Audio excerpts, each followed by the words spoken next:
కోట్ల రూపాయల ఖరీదైన విలాసవంతమైన భవంతుల్లో అడుగుపెట్టాం క్రైస్తవుల కుటుంబాలు. కోట్ల రూపాయలు కాదు కదా, కనీసం పూరి గుడిసెకు కూడా గతి లేని, కనీసం కూర్చోవటానికి ఒక కుర్చీ కూడా లేని అలాంటి పేద కుటుంబాల్లో అడుగుపెట్టాం. విచిత్రం ఏంటో తెలుసా, అది పేదిల్లే. సోఫా సెట్ ఏమి లేదు, ఏసీ లేవు, కూలర్ లేవు, అందమైన పెయింటింగ్ గోడకు లేదు. ఇంకా ఒక రకంగా చెప్పాలంటే ఆ గోడలు వర్షానికి తడిచి ఆ ఇంట్లో నుంచి ముక్కుడు వాసన. ఈ కోట్ల రూపాయలు ఖరీదైన ఇంటికి వెళ్తే స్ప్రే స్ప్రే స్ప్రే స్ప్రే అన్నట్లుంటుంది. ఈ ఇంటికి వెళ్తే ముక్కుడు వాసన. కానీ విచిత్రం ఏంటో తెలుసా, ఈ పేదింటికి వెళ్తే, కొన్ని కుటుంబాల్లో ఈ పేదింటికి వెళ్తే నోటి మాటలతో చెప్పలేనంత ఆనందం ఆ ఇంట్లో కలిగితే. ఎందుకో తెలుసా, ఆ ఇంటిలో పరిశుద్ధాత్మ దేవుడు సంచరిస్తూ ఉన్నాడు.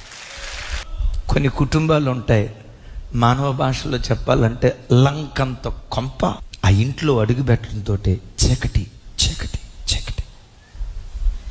అరే ఎంత అందమైన పెయింటింగ్ వేశారా, కింద గ్రానైట్ చూస్తే బాబోయ్ ఇటాలియన్ మార్బుల్. ఇంత ఖరీదైన ఇల్లు కట్టుకుంటే ఏంటి ఇల్లు ఇట్లా ఉంది, ఇంత లైటింగ్ ఉంది, కానీ తెలియని చీకటి ఎందుకు ఉంది?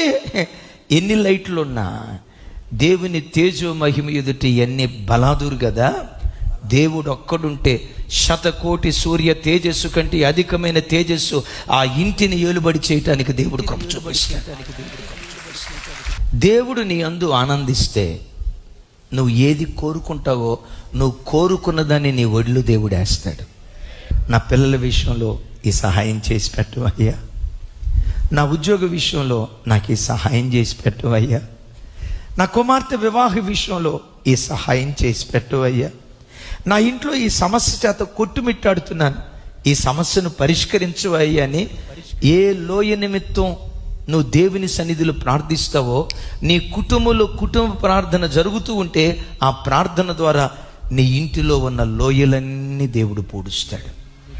నీ ఇంట్లో ఏ కొరత ఉందో నాకు తెలియదు, సంతానం కొరతగా ఉందా, యేసు నామం పేరిట కుటుంబ ప్రార్థన ద్వారా ఆ కొరతను దేవుడు తీరుస్తాడు.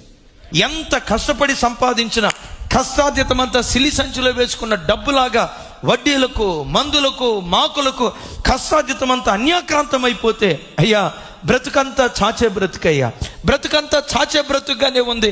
ఆర్థిక పరిస్థితులు నా కుటుంబంలో లోటుగా కొదువుగా ఉన్నాయి. కుటుంబ ప్రార్థన బలిపీఠాన్ని కట్టుకో, యేసు నామం పేరిట ఆ లోయలన్నీ దేవుడు పూడ్చటం ప్రారంభిస్తాడు.